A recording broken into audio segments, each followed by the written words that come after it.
Now, when the Senate President was asked by a certain Christian Esguerra regarding the minority taking up the question about the custody of Bryce Hernandez.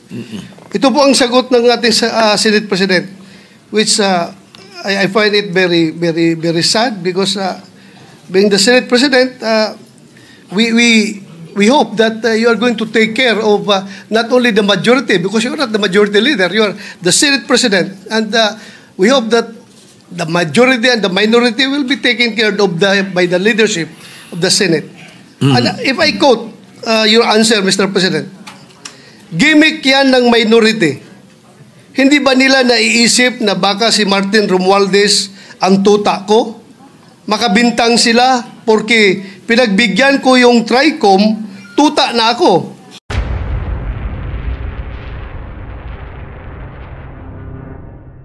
Senator De La Rosa is recognized. Thank you, Mr. President.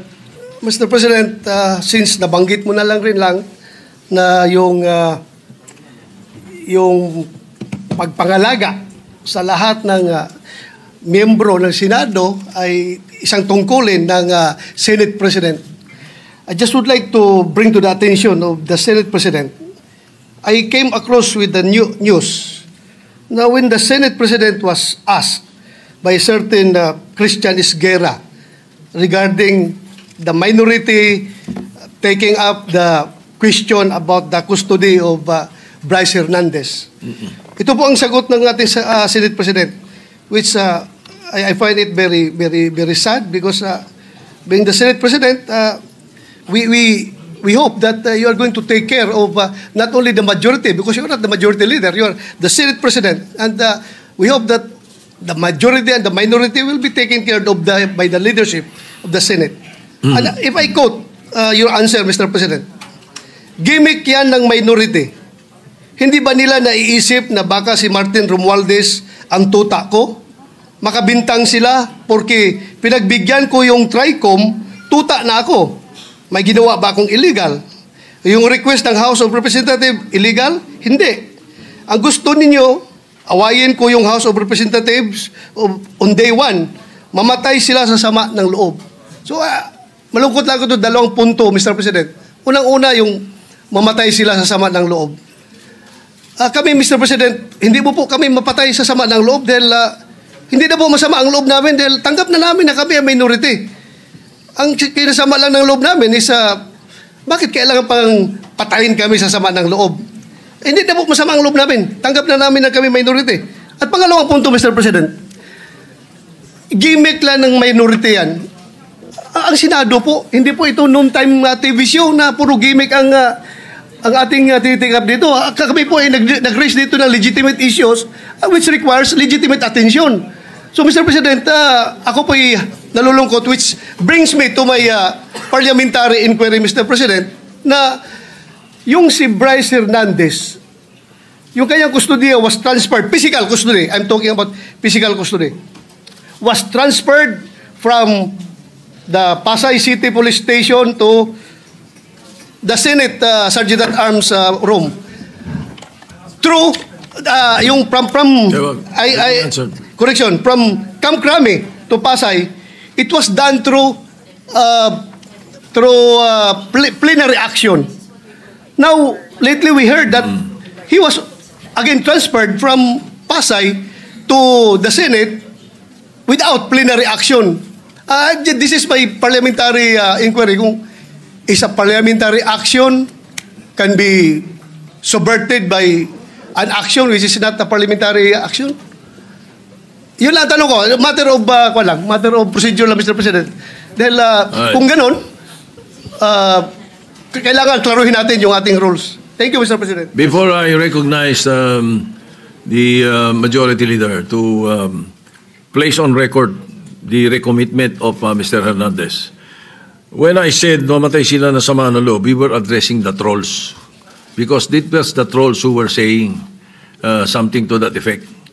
Na misunderstood nila completely. No? I'm not supposed to do this. I'm not supposed to answer you here in the rostrum, but I cannot help but do that because you took the floor. and parang sinisita mo yung Senate President, which is very unparliamentary. But nevertheless, I will answer you. Like for example, yung sinasabi nila na sumunod daw ako kay Martin Romualdez. Just because I mentioned that Martin Romualdez called me, does not mean that ako'y sumunod sa kanya.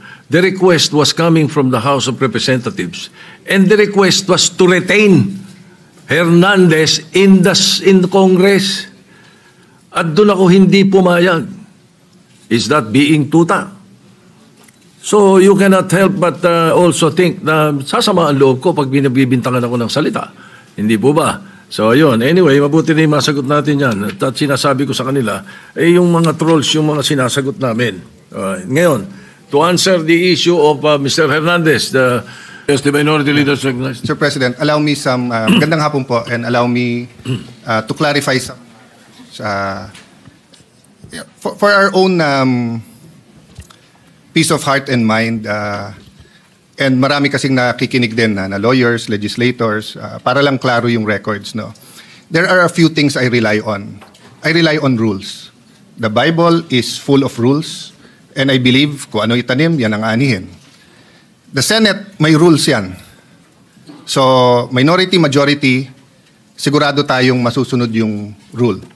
And of course, sometimes we misquote each other or we have misunderstanding, but we find a way na mag-usap-usap. Minsan umiinit ang ulo. I thank Senator Bato for bringing it up. I thank the Senate President for clarifying that he was referring to those commenting outside, because wala na po ni isa sa minority ang nagsabing tuta. I think that was comments outside the Senate. And it is fair game for whoever is alluded to. Both ways po, di ba? Pagka may sinabi tungkol sa minority, pero hindi naman kayo nagsabi, or hindi dito sa floor or sa media sinabi ng ibang kakampi or supporter, fair game yan. Part ng, another rule is the Constitution. So first, let me clarify yung pagiging unparliamentary. You cannot argue with the presiding officer. That is what, thank you very much. That is what is unparliamentary. You cannot argue with the presiding officer. Klaro yon, we all agree on that. But you can ask a question sa Senate President. Then the Senate President has an option to answer it himself or to pass it to the majority leader or whoever is in charge. But in this case, last week, because it was a decision by Senator Soto, our Senate President, hindi lang ng majority, our Senate President, you chose to answer it from there, which is your privilege. So we didn't mean to argue with you. But the procedure would be to either ask someone else to explain it or for the Senate President to go down at dito po mag-argue so that we do not argue with the Senate President. So if there was any form of disrespect, Mr. Senate President, we did not mean that. Pasensya na rin po kayo. But in the same manner, we have to argue our point of view and rules kasi dito ang daming congressman na nabanggit and wala tayong sinasanto dito. So kung may senador na babanggit, so be it. We have to get to the bottom of all of this. We need a national reset. Dapat lumabas lahat ng katotohanan. Nung sinabi kong we all have to repent, totoo yun. We are all sinners, but that doesn't mean na yung most guilty, yung mga guilty, lahat ng involved dito ay hindi dapat ma-expose at dapat parusahan. Ang problema nga, may gumugulo. At kung ikaw ang mastermind, guguluhin mo to. So ang problema namin, Mr. President, is that, and I think the Senator Marcoleta, the former chairman, will bring it up, no? Wala pa tayo dun sa state witness eh. Nandun pa lang tayo sa protection of the witness, sa mga diskayas. Pero lumipat po tayo dito sa Assistant DE. Nagulat po kami kasi nga, hindi binalik sa Senado when he was still chairman. And Majority Leader, just to be concise, I'll read the rule. Sabi dito sa rule sa page 6 of 7, Section 6, subparagraph C, a witness cited in contempt may be ordered detained in such a place that may be designated by the committee alone. May word po na alone. Or with the concurrence of the Senate President. And in our discussion, the new chairman admitted that he was not consulted. It was the Senate President. But I myself, I said, siguro pag nasa ganun sitwasyon, kailangan umakto kagad. I mean, the record, Mr. President, will bear me out, di ba? Na sinabi ko naman, di ba, na ayaw nyo magkaroon ng constitutional crisis, nagsalita yung House, nagsalita yung Senate. Ang problema nga po, hindi naman po simpleng request to ng Speaker of the House eh. Yung mismong witness, siya nasusunod eh. Sinabi niya dun sa House eh, wag nyo na ako ibalik sa Senate, hindi siya binalik. So yes, initially, the issue was not where. The issue is not where to detain him. The issue is who has authority and ano ang rules natin. Ang rules natin yung committee. Ang committee hindi lang yung chairman. But at the last minute, napag-usapan natin dito at hawak ko po ang ating minutes or yung galing ba to sa journal? Transcript, no? Meron pong TSN po to. Nag-motion eh. Ang plenary po, mas mataas sa committee. So, paano po nangyari na si Assistant DE, sa simpleng request niya, hindi naman nag-meeting yung committee. Ako as minority leader, automatic, hindi naman ako nakonsulta. So, ang problema namin sa minority is not really where he is detained eh. Ang problema namin, can we rely on the rules? Because ang tamang procedure doon, kung hindi natin pinagbotohan to sa floor, is that either the chairman decides and we all give our concurrence sa chairman or he informs us, may letter, anong tingin nyo? Then of course, masusunod naman yung majority, minority naman kami. Pero hindi na naman ganun nangyari. Tapos maririnig namin, mababasa na lang namin sa dyaryo or sa internet or maririnig namin ngayon sa majority leader na yun ang naging desisyon. Hindi pwedeng magdesisyon ang plenary tapos mababaliktad na lang ito. So the issue is not just Bryce. The issue is also the rules of the Senate. Ganun din po I don't know who wants to answer this. Ano ba ang rule natin pagdating sa CCTV? So, I put this on record. I will put it on record. Hanga ako kay Senator Lacson mag-imbestiga.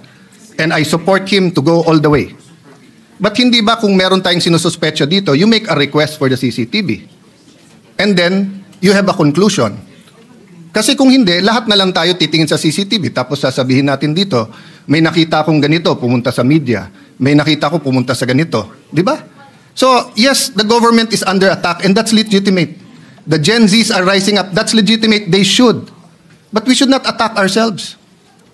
Kung meron guilty sa atin dito, i-expose natin. Tapos sa Ethics Committee. Huwag natin pigilan ng witness. Kung gusto ituro ni Bryce, kung siyam kami sa minor, ituro niya. Pero sundin natin yung rules, no? So before I let go of the floor, I think Senator Marcoleta on the same topic wants to say some things. But whether he will say it or not, Mr. President, no? I don't know the pleasure of the body sa plenary. At mas marami naman kayo eh. So kung gusto nyo dito sa Senate, di okay. And I think Senator Estrada also found out that both in the PNP custodial and in the Pasay City, walang taga-usaha. Tama ba yun? Sa custodial, hindi totoo na it was under the custody of USAA kasi walang taga-USAA ang nandun. So we do not know what transpired during that time. Kasi pagka under contempt, hindi punishment yun eh. Binibigyan mo ng oras yung witness pag isip-isipan kung magsasabi ng totoo hindi. But if we allow people to come in and talk to him, hindi mo na alam kung sino nag-guide sa witness na yon. Ang pwede lang yung abogado niya, maybe his family. Diba? So I think this is legitimate without pointing fingers to anyone. I don't know what the Discayas will say.